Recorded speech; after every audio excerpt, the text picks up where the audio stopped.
Man.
ఈరోజు Christmas కొంచెం సెలవు దొరికినటువంటి స్థితిలో నాకు అత్యంత ఇష్టమైనటువంటి వ్యవసాయంలో ఈరోజు ఆ ట్రాక్టర్ కిషి ట్రాక్టర్తో దుక్కి ఆ గొట్టులంకలు వేయడం చాలా తృప్తి, చాలా సంతోషం.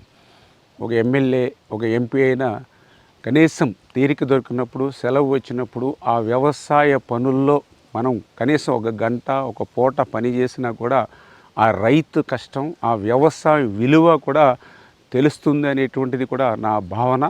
అందులో భాగంగానే ఈరోజు ఒక ఎమ్మెల్యేగా కానీ, ఒక మంత్రిగా కానీ ఏ రకంగా ఉన్నా నా చిన్నప్పటి నుంచి నా తండ్రి దగ్గర నుంచి చేసేటువంటి వ్యవసాయ పనుల్లో ఎప్పుడు అవకాశం దొరికినా కూడా అందుకే నేను ఆ పనుల్లో నిమగ్నమై ఆ యొక్క అందరికీ అన్నం పెట్టేటువంటి అన్నదాత కృషిలో నేను కూడా భాగస్వాములు కావడం వ్యక్తిగతంగా కూడా నాకు ఎంతో సంతోషాన్ని ఇస్తుందని చెప్పి తెలియజేస్తూ ఉన్నా.